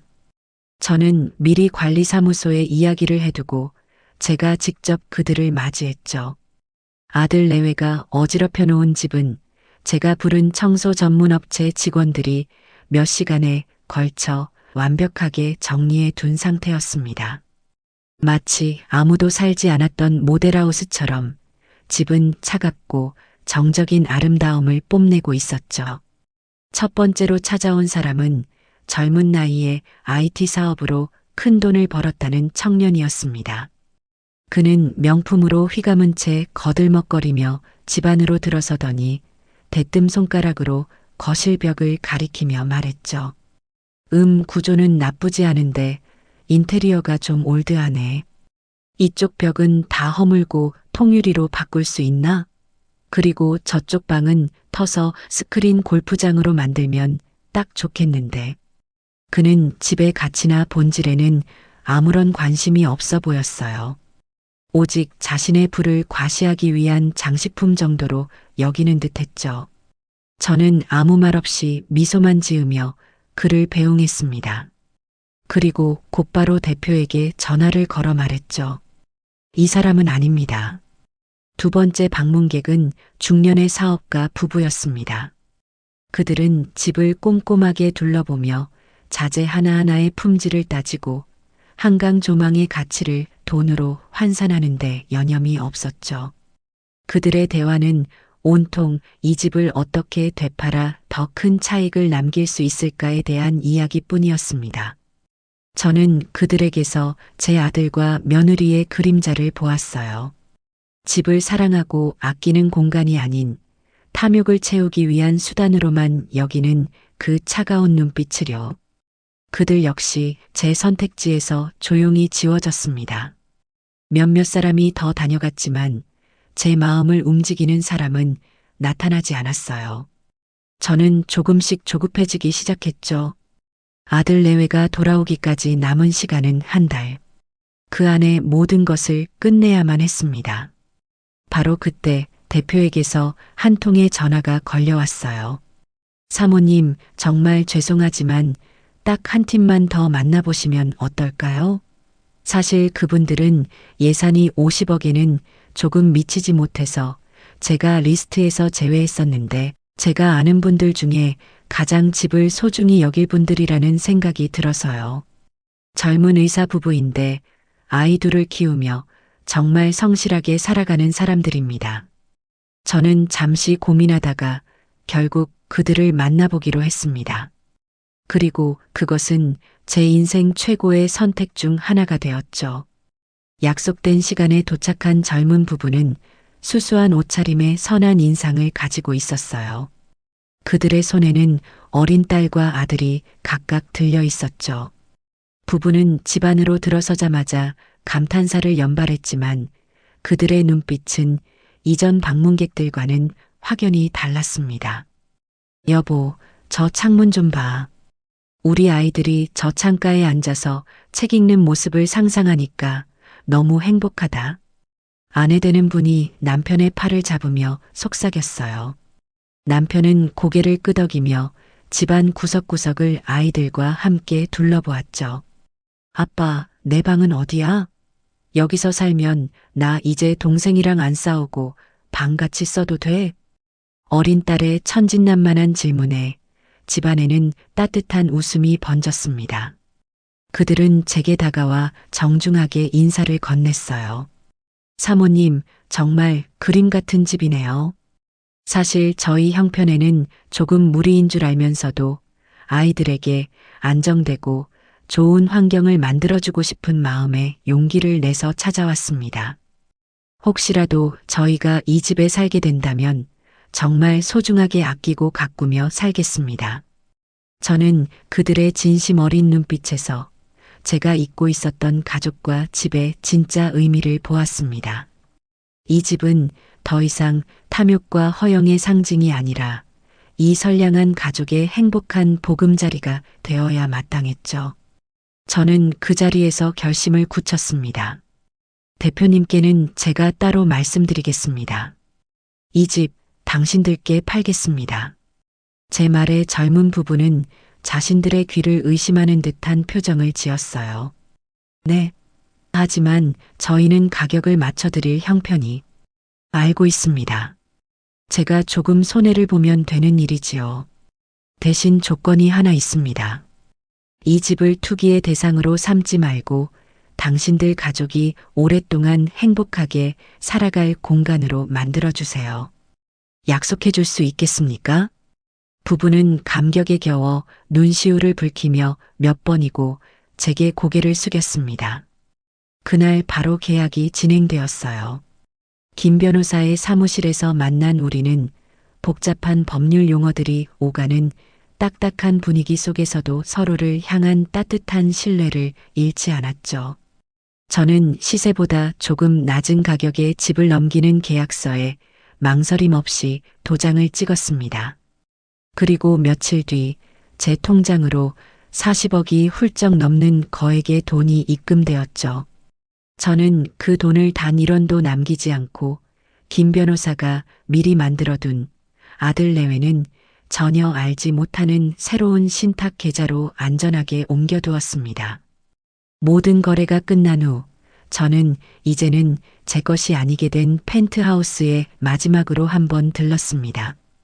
모든 가구와 짐들이 빠져나가 텅 빈 공간은 처음 제가 이 집을 보았을 때처럼 고요하고 평화로워 보였죠. 저는 텅 빈 거실 한가운데 서서 한강에 저물어가는 노을을 바라보았습니다. 50억이라는 거대한 돈이 오고 갔지만 제 마음은 놀랍도록 차분했어요. 이것은 손해가 아니었습니다. 잘못된 곳에 흘러들어가 썩어가던 물기를 올바른 곳으로 돌려놓은 것뿐이니까요. 이제 곧 이 집은 새로운 주인들의 웃음소리로 가득 차게 될 겁니다. 저는 비로소 무겁게 저를 짓누르던 과거의 멍에를 벗어 던지고 새로운 시작을 할 준비를 마친 것이었죠. 제가 한국에서 낡은 과거를 정리하고 새로운 미래를 설계하는 동안 아들 내외는 유럽의 낭만이라는 허상 속에서 현실을 잊은 채 살고 있었어요. 며느리 영지의 SNS는 매일같이 새로운 사치와 향락의 증거들로 업데이트되었죠. 저는 일부러 그 계정을 차단하지 않았습니다. 오히려 매일 아침 차를 마시며 그들이 얼마나 어리석은 꿈속을 헤매고 있는지를 확인하는 것이 저의 새로운 일과가 되었으니까요. 프랑스 파리의 에펠탑 아래서 명품 브랜드의 신상 드레스를 입고 찍은 사진 밑에는 해시태그 파리지행, 해시태그 로맨틱, 해시태그 성공적 같은 해시태그가 주렁주렁 달려 있었어요. 이탈리아 밀라노의 명품 거리에서 쇼핑백을 산더미처럼 쌓아놓고 찍은 사진에는 이 정도는 질러줘야 스트레스가 풀리지. 남편 고마워. 라는 글이 적혀 있었죠. 스위스의 눈 덮인 알프스를 배경으로 헬리콥터 투어를 즐기는 영상, 베네치아의 곤돌라, 위에서 와인을 마시며 서로에게 입을 맞춰주는 사진까지. 그들의 한 달은 마치 세상의 모든 부와 행복을 독차지한 사람들처럼 보였습니다. 하지만 그 화려한 사진들 속에서 제 눈에 들어온 것은 단 하나뿐이었어요. 그들의 그 어떤 게시물에도 어머니라는 단어는 단 한 번도 등장하지 않았다는 사실이었죠. 그들은 제 돈으로 그 모든 것을 누리면서도 제 존재는 까맣게 잊어버린 듯 했습니다. 아니, 잊어버린 게 아니겠죠. 처음부터 그들의 안중에는 제가 없었던 겁니다. 저는 그들의 게시물에 좋아요 한번 누르지 않고 그저 묵묵히 모든 것을 제 눈과 마음에 담아두었습니다. 그것들은 앞으로 벌어질 모든 일들에 대한 가장 확실하고도 명백한 증거가 되어줄 테니까요. 그들이 유럽의 절반을 돌아다닐 무렵 저는 제 계획의 두 번째 단계를 실행에 옮겼습니다. 바로 펜트하우스에 남아있는 그들의 짐을 처리하는 일이었죠. 저는 김 변호사를 통해 가장 신뢰할 수 있고 입이 무거운 이사업체를 소개받았습니다. 그리고 주말 아침 건장한 직원들이 조용히 펜트하우스를 찾아왔죠. 사모님, 모든 물건을 하나도 빠짐없이 포장해서 지정하신 창고로 옮겨드리면 되는 거지요? 네, 부탁합니다. 그리고 파손되기 쉬운 물건들이 많으니 각별히 신경 써주세요. 나중에 딴소리가 나오면 곤란하니까요. 제 말에 작업 반장은 고개를 숙이며 완벽한 일 처리를 약속했습니다. 이사가 시작되자 저는 다시 한번 경악을 금치 못했어요. 집안에서 나오는 짐의 양이 상상을 초월했기 때문이죠. 가장 먼저 저를 압도한 것은 며느리 영지의 드레스룸이었습니다. 수백 벌의 옷들은 물론이고 수십 개의 명품 가방들은 포장조차 뜯지 않은 새 것들도 수두룩했죠. 신발장에는 수백 켤레의 구두들이 마치 전시품처럼 진열되어 있었고 화장대 서랍을 열자 백화점 명품관을 통째로 옮겨놓은 듯한 화장품들이 쏟아져 나왔습니다. 아들 경수의 방도 만만치 않았어요. 값비싼 시계 컬렉션과 한정판 운동화들, 그리고 취미로 모은다는 고가의 피규어들이 방 한쪽 벽면을 가득 채우고 있었죠. 거실의 와인셀러 안에는 제가 이름도 모르는 값비싼 와인들이 수십 병이나 잠들어 있었고, 주방에는 한 번도 사용한 적 없는 듯한 최고급 주방용품들이 상자째 쌓여 있었습니다. 그들은 마치 이 집을 자신들의 욕망을 채우기 위한 거대한 창고처럼 사용하고 있었던 거예요. 이 모든 것을 사는데 들어갔을 돈을 생각하니 헛웃음이 절로 나왔습니다. 이사업체 직원들은 혀를 내두르며 짐을 날랐습니다. 아침 일찍 시작된 작업은 해가 저물고 나서야 겨우 끝이 났죠. 5톤 트럭 2대를 가득 채우고도 모자랄 정도의 엄청난 양이었습니다. 그 모든 짐은 제가 미리 계약해둔 경기도 외곽의 대형 창고로 안전하게 옮겨졌어요. 저는 창고에 도착해서 직원들이 짐을 차곡차곡 쌓아두는 것을 제 눈으로 직접 확인했습니다. 습도와 온도가 자동으로 조절되는 최신식 보관 창고였죠. 저는 그들의 소중한 재산이 조금도 손상되지 않도록 최선의 배려를 해준 셈입니다. 창고 임대 계약서에 서명을 하고 첫 달치 임대료를 지불한 후 저는 굳게 닫힌 창고의 철문을 뒤로 하고 발걸음을 옮겼습니다. 이제 제 역할은 거의 끝이 난 셈이었죠. 시간은 쏜살같이 흘러갔습니다. 유럽에서의 꿈 같은 한 달이 끝나갈 무렵 영지의 SNS에 마지막 게시물이 올라왔어요. 인천공항으로 향하는 비행기 티켓 사진과 함께였죠. 꿈 같았던 한 달, 이제 안녕. 그리운 우리 집으로 돌아갈 시간. 역시 집이 최고야. 저는 그 게시물을 확인하고 조용히 스마트폰의 전원을 껐습니다. 태풍이 몰려오기 직전의 고요함. 세상은 이토록 평화로운데 잠시 후 제 아들 내외의 세상은 뿌리부터 뒤흔들리게 되겠죠. 저는 일부러 그들의 도착 시간에 맞춰 전화를 걸거나 마중을 나가지 않았습니다. 최고의 선물은, 그리고 최악의 절망은 가장 예상치 못한 순간에 스스로 찾아오는 법이니까요. 저는 거실 창가에 앉아 제가 가장 아끼는 난초에 물을 주며 조용히 그들의 연락을 기다렸습니다. 이제 곧 길고 길었던 연극의 마지막 막이 오를 시간이었습니다. 인천공항에 도착한 아들 내외의 모습은 피곤함 속에서도 만족감으로 가득 차 있었어요. 그들의 양손에는 유럽의 각 도시에서 긁어모은 명품 쇼핑백들이 주렁주렁 들려 있었고 수십 개의 여행 가방은 공항 카트 위에서 위태롭게 산을 이루고 있었죠. 택시를 타고 강남의 주상복합으로 향하는 내내 며느리 영지는 차창 밖 풍경에는 아랑곳하지 않고 스마트폰으로 여행 사진을 정리하며 흡족한 미소를 짓고 있었습니다. 여보, 이번 여행 정말 최고였지? 다음에는 몰디브로 갈까? 가서 한 달 정도 푹 쉬다 오는 거야. 그래, 좋아. 너가 좋다면 뭐든. 경수는 피곤한 듯 눈을 감고 대답했지만 그의 입가에도 희미한 미소가 걸려 있었죠. 마침내 익숙한 주상복합의 웅장한 로비에 들어섰을 때 그들은 마치 개선장군이라도 된 듯 당당한 걸음으로 펜트하우스 전용 엘리베이터에 올라탔습니다. 아, 역시 우리 집이 최고야. 빨리 가서 씻고 눕고 싶다. 영지는 현관 도어록 앞에 서서 익숙하게 비밀번호를 눌렀습니다. 띠띠띠띠. 하지만 경쾌한 잠금 해제음 대신 차갑고 날카로운 경고음이 울려 퍼졌죠. 삐비빅. 등록되지 않은 정보입니다. 뭐지?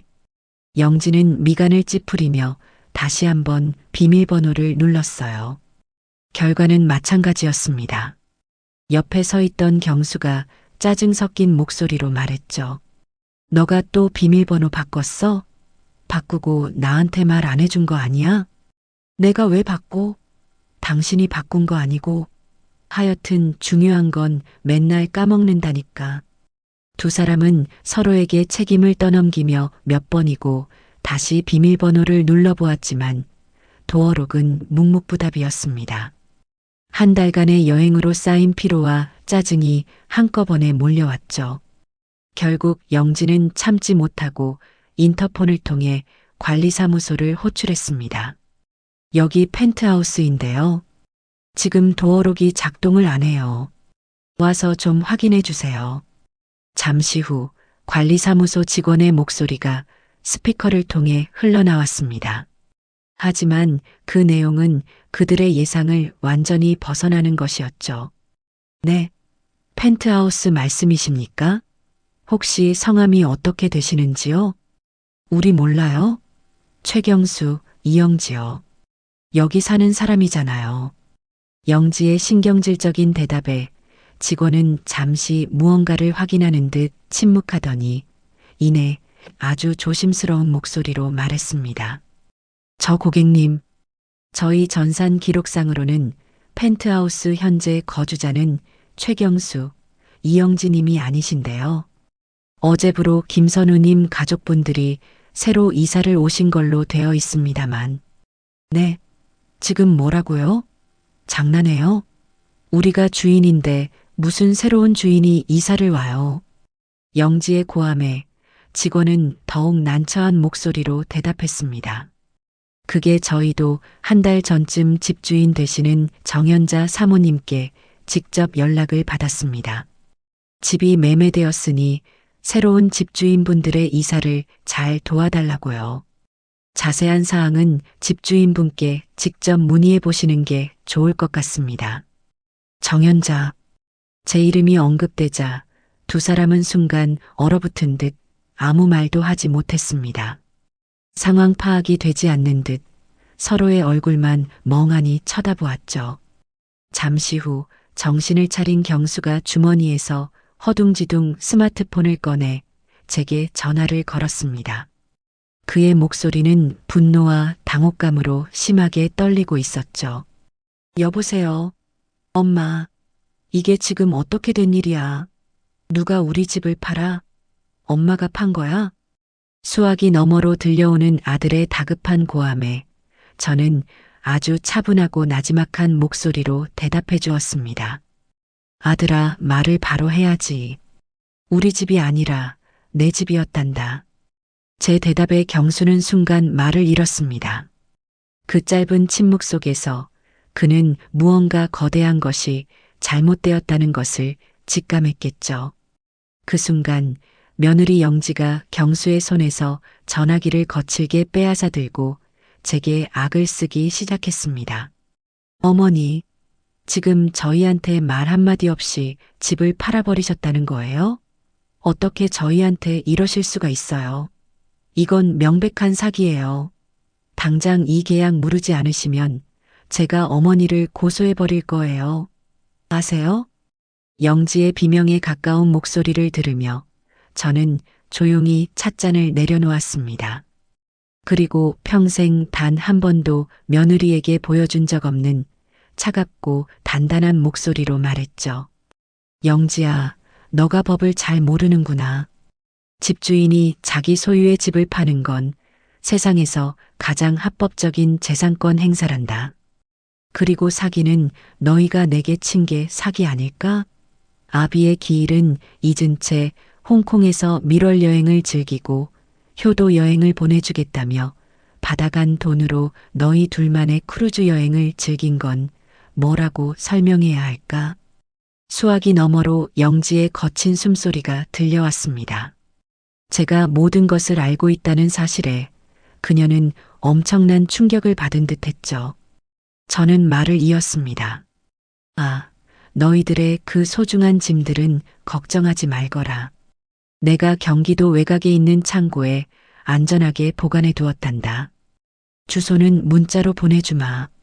한 달 안에 찾아가지 않으면 모두 폐기 처분될 테니 그리 알 거라. 아, 그리고 다음 달 창고 임대료부터는 너희가 직접 내야 할 게다. 저는 제 할 말만 마치고 영지의 대답을 들을 필요도 없다는 듯이 전화를 끊어버렸습니다. 화려한 펜트하우스의 복도, 그 차가운 대리석 바닥 위에 아들과 며느리는 산더미 같은 짐과 함께 망연자실한 표정으로 서 있었겠죠. 그들이 그토록 자랑스러워하던 성은 한 달간의 꿈 같은 여행에서 돌아온 그들을 기다려주지 않았습니다. 그것은 처음부터 그들의 것이 아니었으니까요. 길고 길었던 연극이 마침내 막을 내리는 순간이었습니다. 수화기를 내려놓은 제 손에는 조금의 떨림도 없었습니다. 거실은 늘 그렇듯 고요했고 창밖으로는 평화로운 저녁 풍경이 펼쳐지고 있었죠. 하지만 저는 알 수 있었어요. 지금 이 순간 제 평화와는 정반대의 거대한 폭풍이 제 저택을 향해 맹렬하게 돌진하고 있다는 것을요. 그들은 분명히 이곳으로 쳐들어올 겁니다. 이성을 잃고 분노에 가득 차서 자신들이 저지른 잘못은 까맣게 잊은 채 오직 빼앗긴 재산에 대한 집착만으로 말이죠. 저는 집사에게 전화를 걸어 제가 가장 아끼는 보이차를 정갈하게 준비해달라고 부탁했습니다. 곧 찾아올 시끄러운 손님들을 맞이하려면 먼저 제 마음부터 차분하게 다스릴 필요가 있었으니까요. 예상대로 1시간이 채 지나지 않아 제 집의 고요함은 무참히 깨졌습니다. 현관의 인터폰이 부서져라 울려댔고 문을 열어주지 않자 육중한 대문을 주먹으로 쾅쾅 두드리는 소리가 집 전체를 울렸죠. 그 소리에는 어떤 예의나 존중도 담겨 있지 않았습니다. 오직 자신들의 분노를 배설하려는 듯한 폭력적이고 원초적인 소음일 뿐이었죠.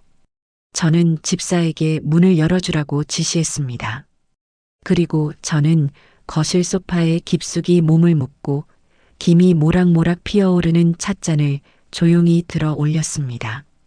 어머니, 현관문이 열리자마자 경수가 핏발이 선 눈으로 소리를 지르며 거실로 뛰어들어왔습니다. 그의 뒤를 따라 들어온 영지의 몰골은 더 가관이었죠. 완벽하게 세팅되어 있던 머리는 마구 헝클어져 있었고 눈물과 분노로 얼룩진 얼굴은 악귀처럼 형형하게 빛나고 있었습니다. 그들은 마치 전쟁터에서 방금 돌아온 패잔병들 같았어요. 엄마, 이게 대체 무슨 짓이야? 어떻게 아들한테, 이 하나뿐인 아들한테 상의 한마디 없이 집을 팔아버릴 수가 있어. 제정신이야? 경수는 제 바로 앞까지 다가와 테이블을 주먹으로 내리치며 고함을 질렀습니다. 테이블 위의 찻잔이 위태롭게 흔들렸죠. 저는 흔들리는 찻잔을 조용히 바로 세우고 찻잔 너머로 아들의 얼굴을 물끄러미 바라보았습니다. 경수야, 내 집을 내가 팔겠다는데 누구의 허락을 받아야 하는 거니? 그리고 너는 언제부터 나를 엄마라고 생각했었다고 그런 말을 하는 게냐? 제 차분한 대답에 경수는 오히려 더 격분했습니다. 하지만 그 순간 영지가 경수를 거칠게 밀치고 제 앞으로 나섰죠. 그녀는 금방이라도 제 머리채라도 잡을 듯한 기세로 저를 쏘아붙였습니다. 어머니, 지금 그게 할 소리세요? 저희가 그 집에서 어떻게 살았는지 뻔히 아시면서 저희 인생을, 저희 미래를 하루아침에 박살내놓고 지금 차가 넘어가세요? 당장 그 집 돌려주세요. 계약 취소하고 저희한테 다시 명예 이전해 놓으시라고요. 아가, 세상 물정을 참 모르는구나. 이미 등기 이전까지 모두 끝난 거래를 어떻게 모른다는 거니? 그리고 내가 왜 그래야 하지? 너희가 내게 해준 것이 무엇이라고 내가 너희의 인생까지 책임져야 할 의무가 있는 게냐? 뭐라고요? 저희가 해준 게 없다고요? 제가 이 집안의 대를 이어드리려고 얼마나 노력했는지 모르세요? 어머니 손주 안겨드리려고 제 몸 상해가면서 병원 다니고 약 먹고 그런데 어머니는 그런 제 노력을 전부 물거품으로 만드셨어요. 이 모든 게 어머니의 그 이기적인 결정 때문이라고요. 영지는 자신의 배를 감싸쥐며 절규했습니다. 마치 뱃속에 그토록 원하던 아이라도 들어있는 것처럼요. 참으로 가증스러운 연기였죠. 저는 찻잔을 내려놓고 그녀의 눈을 똑바로 마주보며 말했습니다. 네, 손주. 영지야, 너는 아직도 내가 그런 거짓말에 속을 거라고 생각하는구나. 너희가 내 돈으로 유럽을 떠돌며 향락을 즐기는 동안 단 한 번이라도 너희의 입에서 아이라는 말이 나온 적이 있었니? 너희가 진정으로 원했던 건 아이가 아니라 아이를 핑계로 내게서 뜯어낼 돈과 집뿐이었잖니. 내가 틀렸느냐? 제 말에 영지의 얼굴이 하얗게 질렸습니다. 제가 자신들의 SNS까지 모두 확인했다는 사실을 깨달은 것이겠죠. 그녀가 잠시 할 말을 잃고 주춤하는 사이 상황이 불리하게 돌아간다고 판단한 경수가 갑자기 제 앞에 털썩 무릎을 꿇었습니다. 어머니, 제가 다 잘못했습니다. 제가 정신이 나갔었어요.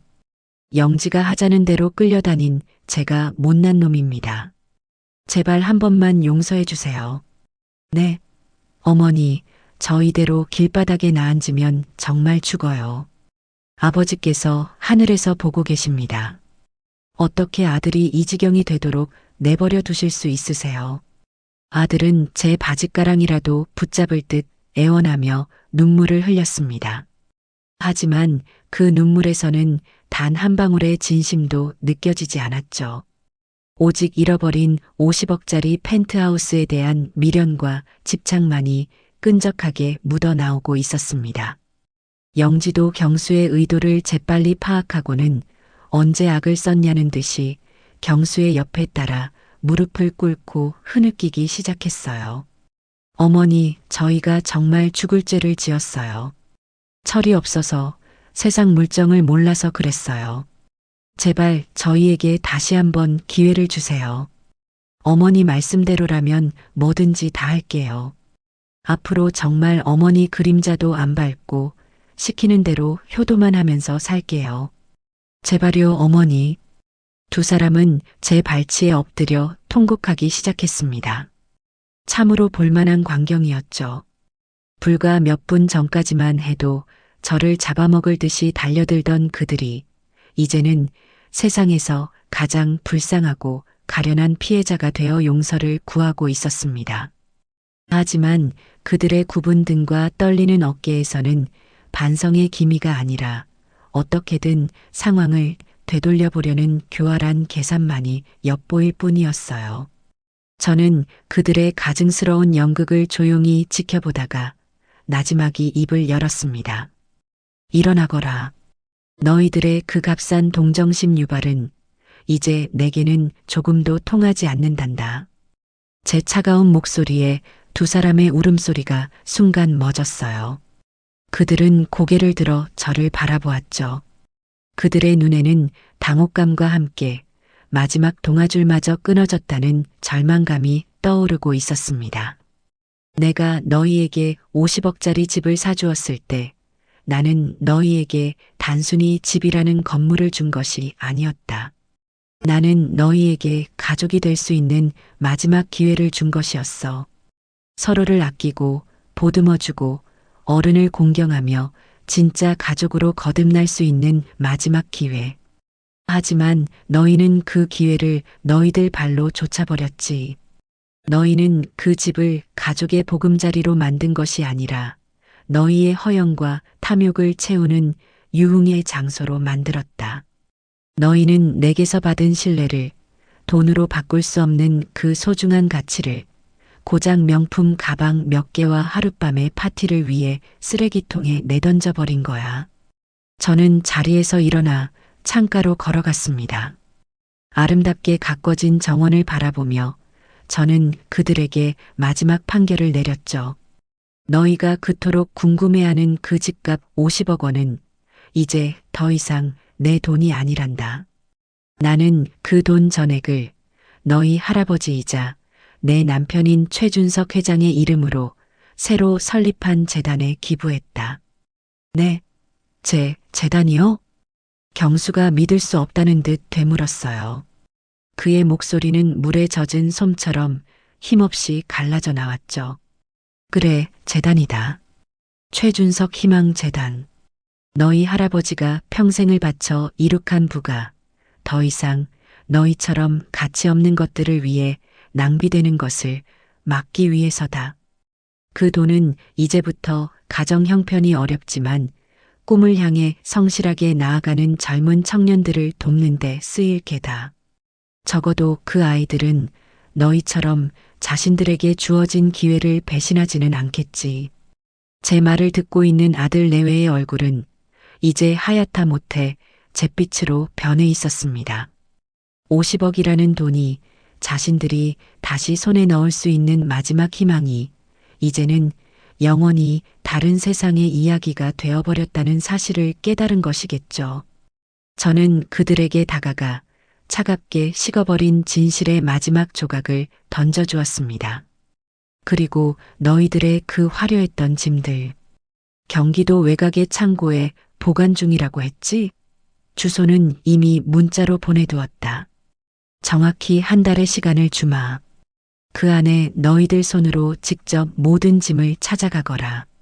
만약 한 달이 지나도 찾아가지 않는다면 그 안에 든 것이 다이아몬드든 명품 가방이든 나는 모두 폐기물로 처리해버릴 생각이다. 아, 그리고 명심하거라. 다음 달부터 발생하는 창고 임대료는 온전히 너희들의 몫이라는 것을. 제 말이 끝나자 영진은 그 자리에 실신하듯 쓰러졌고 경수는 넋이 나간 사람처럼 허공을 응시하며 주저앉았습니다. 그들의 무너진 성은 이제 제가 되어 바람에 흩날리고 있었죠. 저는 더 이상 그들을 돌아보지 않았습니다. 제 인생에서 가장 길고도 지독했던 악연의 마지막 페이지를 제 손으로 직접 찢어버린 순간이었습니다. 제 집에서 쫓겨난 아들 내외에게 현실은 그들이 상상했던 것보다 훨씬 더 가혹하고 냉정했습니다. 그들은 자신들이 여전히 상류층의 언저리에라도 속해 있다는 마지막 착각에 빠져 있었죠. 가장 먼저 한 일은 자신들의 재산 목록 1호였던 경수의 고급 스포츠카를 파는 것이었습니다. 당장 머무를 곳을 구하고 창고에 쌓인 짐을 옮길 자금을 마련하기 위해서였죠. 그들은 당연히 자신들이 샀던 가격의 절반 이상은 받을 수 있을 것이라 믿었습니다. 하지만 중고차 매매 상사의 딜러는 차를 훑어보더니 코웃음을 치며 터무니없는 가격을 제시했어요. 손님, 이 차 연식 변경 모델이 곧 출시돼서 가격이 많이 떨어졌어요. 게다가 주행거리도 많고 여기저기 긁힌 자국도 많네요. 관리 상태가 영 엉망이라 이 가격 이상은 힘듭니다. 경수는 분통을 터뜨렸지만 당장 돈이 급한 쪽은 자신들이었기에 결국 헐값에 차를 넘길 수밖에 없었습니다. 손에 쥔 돈은 그들의 기대에 한참 못 미쳤죠. 그 돈으로 급하게 구한 곳은 보증금 500만 원에 월세 50만 원짜리 도시 외곽의 낡은 빌라 반지하였습니다. 햇볕도 제대로 들지 않고 벽에서는 퀴퀴한 곰팡이 냄새가 올라오는 곳이었죠. 50억짜리 펜트하우스의 화려한 야경을 내려다보던 그들에게 창문 너머로 보이는 것은 행인들의 발과 버려진 쓰레기들 뿐이었습니다. 이게 다 당신 때문이야. 당신만 아니었어도 우리가 이런 굴욕은 안 당했어. 뭐, 너야말로 정신 차려. 너가 어머니한테 그따위로 말하지만 않았어도 이렇게까지 되지는 않았을걸. 좁고 어두운 방 안에서 두 사람은 서로에게 책임을 떠넘기며 짐승처럼 으르렁거렸습니다. 하지만 그들의 싸움은 공허한 메아리가 되어 눅눅한 벽지에 스며들 뿐이었죠. 가장 큰 문제는 지금부터였습니다.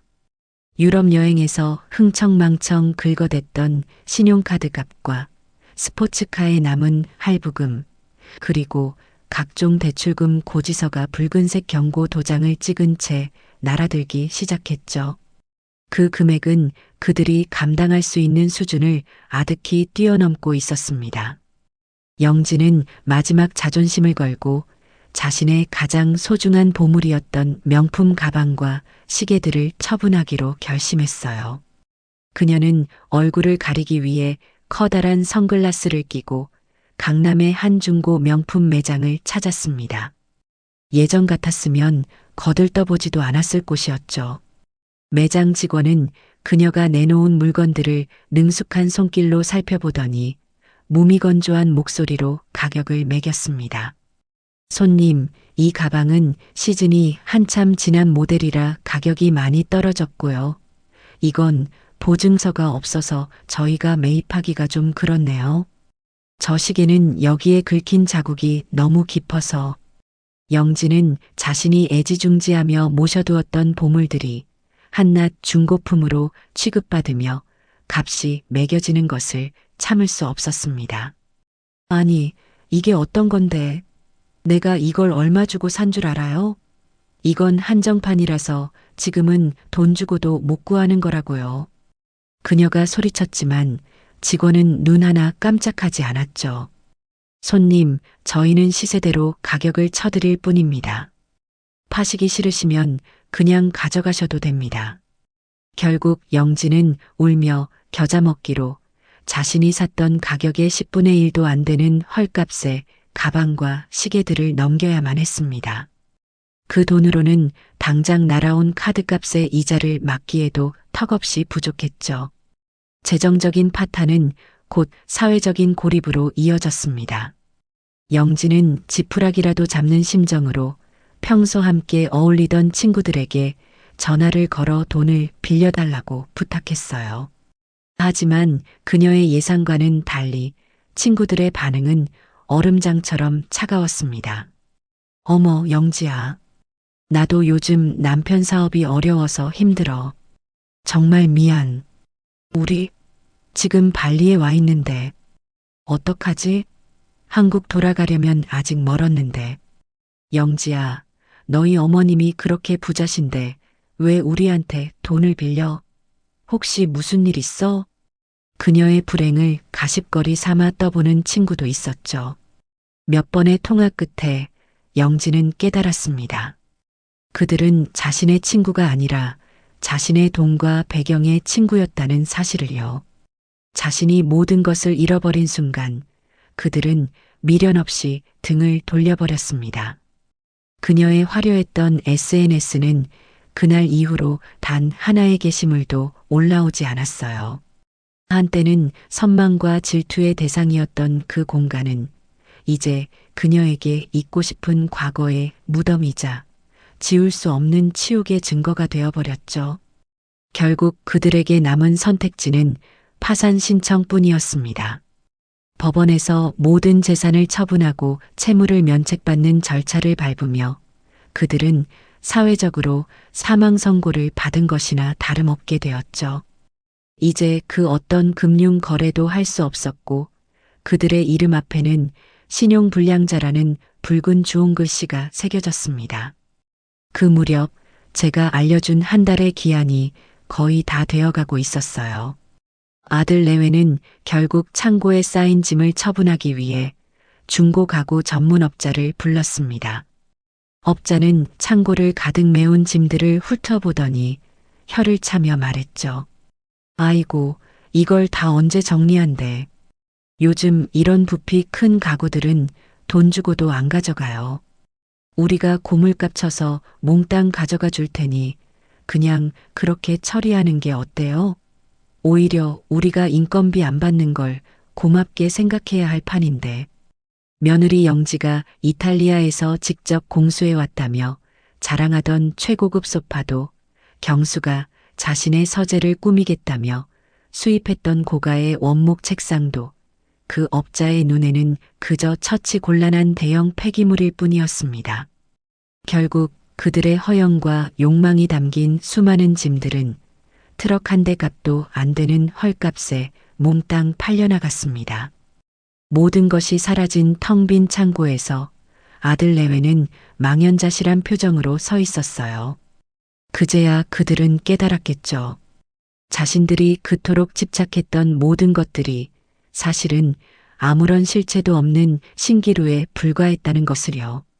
반지하의 차가운 방으로 돌아온 두 사람은 아무 말 없이 서로를 마주 보았습니다. 그들의 눈에는 더 이상 분노나 원망 같은 격렬한 감정조차 남아있지 않았죠.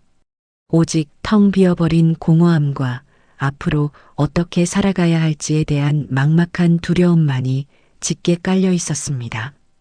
그들이 스스로의 힘으로 쌓아 올린 것이 아무것도 없었기에 그들의 몰락은 너무나도 빠르고 철저했습니다. 아들 내외가 현실의 무게에 짓눌려 허우적거리는 동안 제 삶은 새로운 활기로 가득 차기 시작했습니다. 저는 약속대로 남편의 이름을 딴 최준석 희망재단의 문을 열었죠. 재단의 개소식은 화려하지 않았습니다. 대신 남편의 오랜 친구들과 회사의 전직 임원들, 그리고 재단의 첫 번째 장학생으로 선발된 젊은 청년들이 자리를 채웠죠. 저는 단상에 올라 떨리는 목소리로 준비한 연설문을 읽어 내려갔습니다. 제 남편 고 최준석 회장은 늘 말했습니다. 기업의 이유는 반드시 사회로 환원되어야 하며 특히 미래를 이끌어갈 젊은이들에게 투자하는 것만큼 가치 있는 일은 없다고요. 오늘 저는 그분의 유지를 받들어 이 자리에 섰습니다. 이 재단은 단순히 돈을 나누어 주는 곳이 아닙니다. 꿈을 향한 열정은 가득하지만 현실의 벽 앞에서 좌절하고 있는 청년들에게 할 수 있다는 용기와 희망을 선물하는 곳이 될 것입니다. 제 연설이 끝나자 뜨거운 박수갈채가 쏟아졌습니다. 저는 그 순간 제 인생의 이막이 비로소 시작되었음을 느꼈죠. 재단 이사장이라는 새로운 직함은 제게 무거운 책임감을 안겨주었지만 그보다 훨씬 더 큰 보람과 기쁨을 선사했습니다. 저는 매일 아침 재단으로 출근하여 장학생으로 선발된 아이들의 서류를 꼼꼼히 검토하고 그들의 멘토가 되어주기도 했습니다. 어려운 환경 속에서도 의사의 꿈을 키워나가는 의대생, 남들이 알아주지 않는 비인기 종목에서 묵묵히 땀 흘리는 운동선수, 번뜩이는 아이디어는 있지만 사업 자금이 없어 창업을 망설이는 청년 사업가. 그들의 빛나는 눈을 마주하고 그들의 뜨거운 꿈 이야기를 듣고 있으면 제 마음속에 모든 상처가 치유되는 기분이었습니다. 저는 그들에게서 제 아들에게서는 결코 느껴보지 못했던 건강한 열정과 순수한 감사를 느꼈죠. 그 아이들이야말로 남편이 남긴 유산을 이어갈 진정한 자식들이라는 생각이 들었습니다. 시간은 평화롭게 흘러갔고 계절이 두어 번 바뀌었을 무렵이었어요. 어느 늦은 오후 재단 사무실에서 서류를 보고 있던 제게 비서가 조심스럽게 다가와 말했죠. 이사장님, 밖에 아드님께서 찾아오셨습니다. 저는 잠시 펜을 멈추었습니다. 그동안 단 한 번도 연락을 해오지 않았던 아들이었죠. 무슨 일일까? 저는 잠시 생각에 잠겼다가 이내 고개를 끄덕였습니다. 들여보내세요. 잠시 후 사무실 문이 열리고 경수가 안으로 들어섰습니다. 제 앞에 선 아들의 모습은 제가 기억하던 것과는 너무나도 달랐죠. 값비싼 명품 옷 대신 낡고 빛바랜 면바지의 티셔츠 차림이었고 한눈에 보기에도 몹시 수척해진 얼굴에는 깊은 그늘이 드리워져 있었습니다. 예전에 오만하고 자신감 넘치던 모습은 온데간데 없고 세상의 모든 풍파를 다 겪은 사람처럼 지치고 초라해 보였어요. 어머니, 아들은 제 앞에 서서 한참 동안 아무 말도 하지 못하고 입술만 달싹였습니다.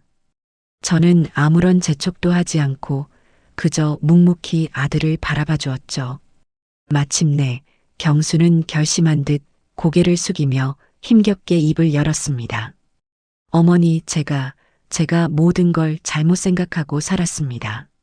저는 제가 가진 모든 것들이 당연히 제 것인 줄 알았습니다. 하지만 그 모든 것이 아버지와 어머니의 피와 땀이었다는 것을, 모든 것을 잃고 나서야 너무 늦게 깨달았습니다. 정말 죄송합니다. 아들의 목소리는 작게 떨리고 있었어요. 고개를 숙인 그의 어깨가 미세하게 들썩이는 것을 보니 이번만큼은 거짓이 아닌 진심 어린 사과라는 것을 알 수 있었습니다. 그동안 수없이 많은 원망과 자기 연민의 시간을 보낸 끝에 비로소 자신의 잘못을 인정하게 된 것이겠죠. 저는 자리에서 일어나 아들에게 다가갔습니다. 배고프지? 저녁이나 먹으러 가자. 제 말에 아들은 놀란 듯 고개를 들었어요. 그의 눈에는 눈물이 그렁그렁 맺혀 있었죠. 저는 아들을 데리고 재단 근처의 작은 백반집으로 향했습니다. 화려한 레스토랑이 아닌 따뜻한 밥과 소박한 반찬들이 나오는 제가 평소 즐겨 찾던 곳이었죠. 우리는 마주 앉아 아무 말 없이 식사만 했습니다. 아들은 마치 며칠을 굶은 사람처럼 허겁지겁 밥을 입으로 밀어 넣었죠. 그 모습을 보니 마음 한구석이 시큰하게 아려왔습니다. 식사를 마치고 식당을 나서는 길 아들이 제게 조심스럽게 물었습니다. 어머니, 저 이제 어떻게 살아야 할까요? 저는 걸음을 멈추고 아들을 돌아보며 말했습니다. 그건 내가 정해주는 것이 아니란다, 아들아. 이제부터의 너의 인생은 온전히 너 스스로 만들어가야 하는 거야. 더 이상 내가 너에게 어떤 경제적인 지원을 해주는 일은 없을 게다.